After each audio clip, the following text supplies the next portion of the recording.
5,000 years ago when Lord Krishna descended, it is possible we were here. It is possible we also saw him. But we could not recognize his divinity because our senses were material.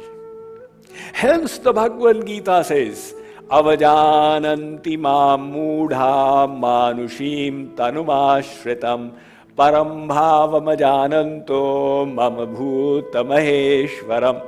Arjun, Lord Krishna says, when I descend on this planet Earth, the materially conditioned souls are unable to perceive my divine personality because they don't have the purified senses.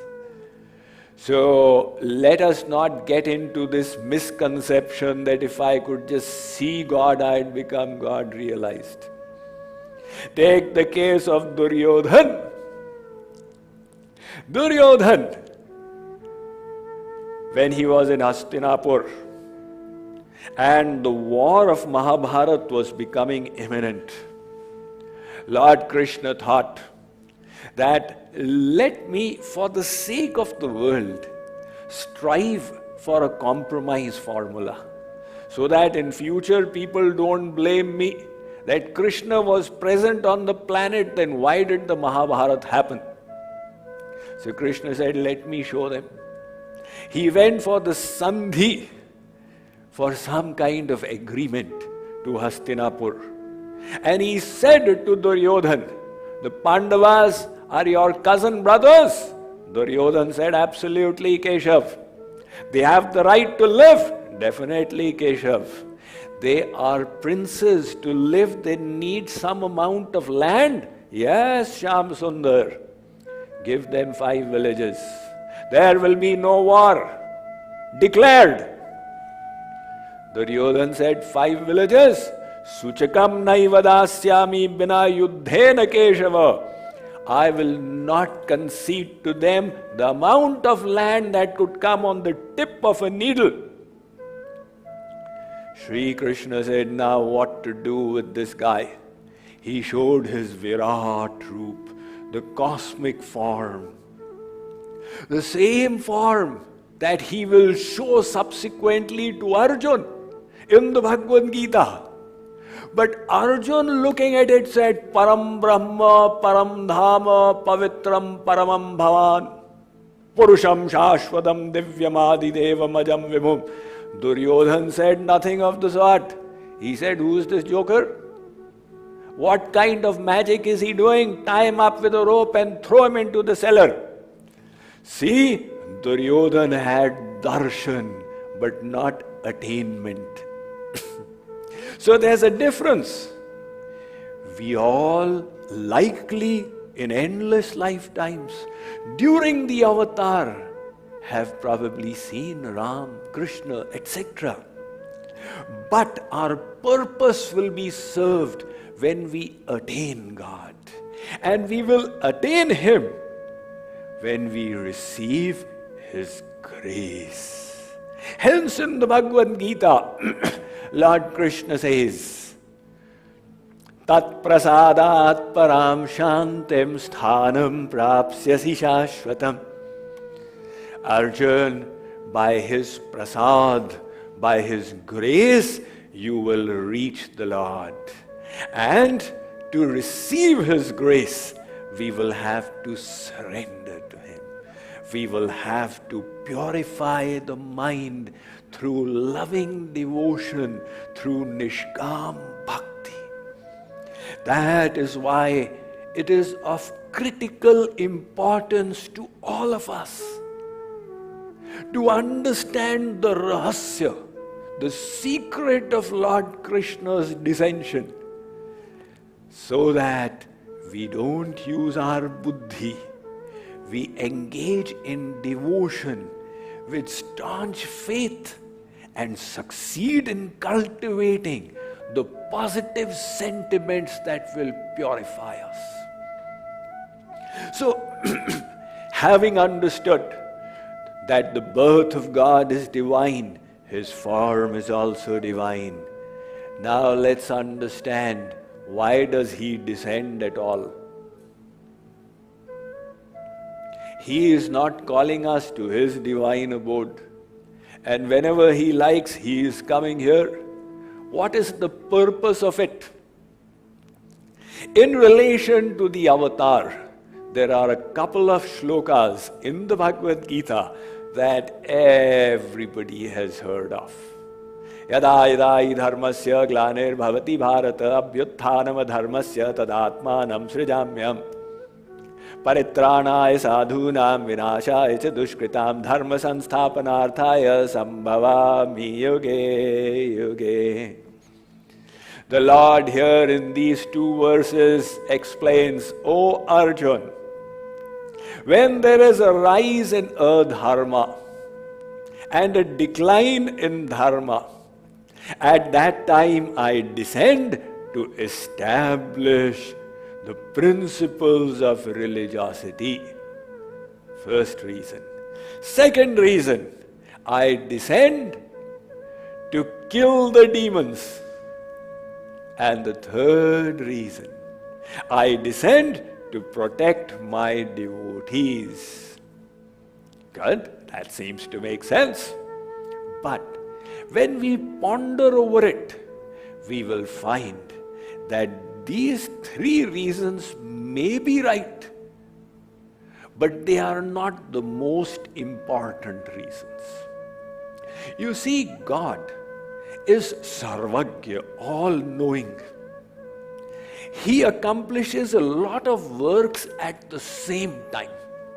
Rama janma ke hetu aneka parama vichitra ekate eka.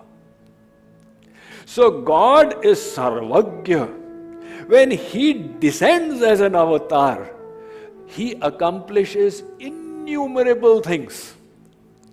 And these three, which were mentioned in the Bhagavad Gita, are incidental.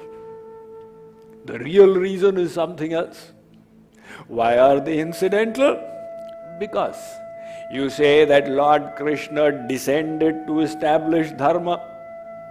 Well, Dharma can be established by saints as well. Shankaracharya did it, Madhavacharya, Nimbarkacharya.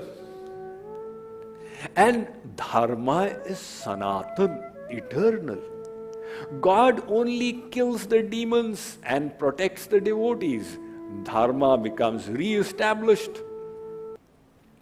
Besides, if you say Lord Krishna descended to establish Dharma, when he wound up and closed his pastimes, Kaliyug started. Where was the Dharma established? This reason doesn't seem to predominate. Take the second one. The Lord descended to kill the demons. So, who were these demons? They were saints from Golok, the divine abode, Jai and Vijay, who had descended as Shishupal and Dantavakra, as Ravan and Kumbhakarna, as Hiranyaksh and Hiranyakashipu. They had been sent by the Lord to participate in his pastimes to thicken the plot. And if he needed just to kill a demon, he doesn't have to come down and then kill with his weapon. All he needs is to generate a virus that is 10 times more powerful than the Ebola virus. And what to speak of Ravan, none of his doctors will know what has happened to him. You see, God is Satya Sankalp, Sankalpa Devasya Pitara Samuttishtanti. He only thinks and the work is done. That God descends and then strikes up a fight with Ravan and then says, he is not dying. Vibhishan, please tell me how to kill him. And Vibhishan says, my lord, I will tell you. This is only a drama. This is only an act. Hence, the reason of descending to kill demons also does not jive as the paramount one. The third one, to protect the devotees. Now tell me, Did God become a bodyguard of the devotees? Of course not. He is protecting his devotees from inside. Ye yatha mam prapadyante tans tathaiva bhajamyaham. He says, if you surrender to me, I shall maintain your yogakshem. Tesham nityabhiyuktanam yogakshemam vahamyaham. Yogakshem means he will protect us like the mother protects the child. So, none of these, they are all right, they are fine. But the real reason for the avatar is something even deeper. And this is revealed by Vedavyas in the Bhagavatam. Anugrahaya bhutanam manusham dehamasthitah bhajate tadrishih kridaya shrutva tatparo bhavet. The Lord descends to grace and bless the souls. How will they be blessed? When they have auspicious thoughts. How will they have auspicious thoughts? When their mind is purified. How will the mind get cleansed? By engaging in devotion. How will they engage in bhakti? They need a form to attach their mind to, a name to take, leelas to remember and contemplate upon. Because the formless is inconceivable, intangible, extremely difficult to worship. So when he descended in that form, he gave the basis for bhakti to billions upon billions of souls who were to come in the future. Today we say Radhe Govind, Radhe Shyam. If Govind had not manifested, how would we take advantage of these different avenues for devotion? So, his primary purpose was to bless. Because he has no need of anything for himself. He is perfect and complete. See, we are not perfect and not complete. Because we want bliss. We are little parts of the ocean of bliss. It is our intrinsic nature to keep striving, to get the bliss we need, and we cannot remain still until we get it. So if we help somebody, it will not be causeless, it will not be a haituki, it will be sa-haituki. There will be a self-interest. I'll help you because I will get this. And the Lord has no need. Atma prayojana bhave paranugraha evahi. He is an ocean of bliss.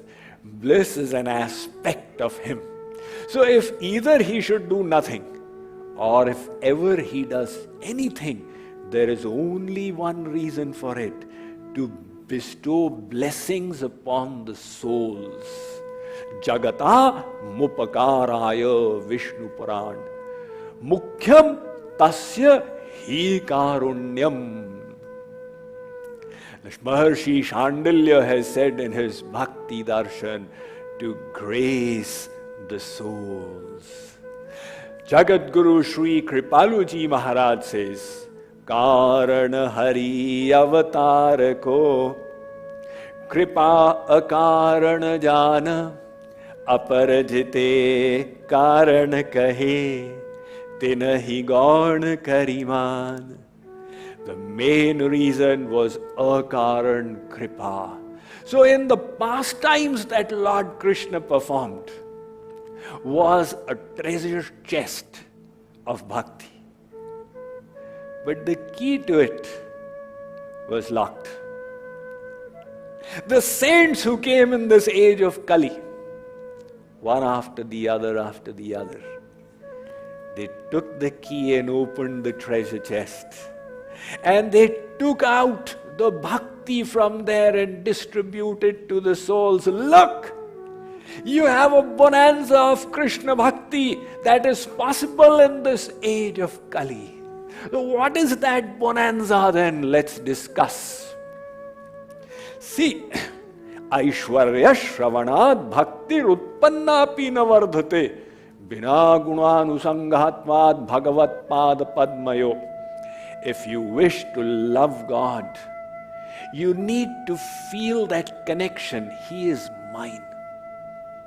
If all we can think of, He is great, He is almighty, we will be fearful, we will be reverential, but that intimate sentiment of love will not get enhanced. Like in the world, a lady, her husband may be the general in the army to whom 10,000, 100,000 people salute. But that wife, she only thinks he is my husband. That is how she loves him. She puts the Aishwarya aside. Similarly, to love God, don't just think He is God, He is God, He is God. Otherwise, you will experience fear. There are loving relationships that you can establish with Him. He is God, no doubt, but He has a law of love. Ye atha mam prapadyante tas tathaiva bhajami. He says, as you love me, I will reciprocate accordingly. If the devotee thinks, oh Krishna, you are my friend, come here, I'll put my arm around you. Krishna says, Arjun, you are my bosom buddy, come on. If the devotee says, oh Krishna, look, I will take care of you. That is my seva bhav, my sentiment. You don't need to think about me. Krishna says, Yashoda, I am putting myself at your disposal. Now you are my mother, I am all yours. So Yashoda is the mother of God. And if the devotee says, oh Krishna, I know no other apart from you, you are my sole beloved. Krishna says, oh Gopi, I am willing to be your sole beloved. So these are the leelas that Krishna displayed that give us all hope.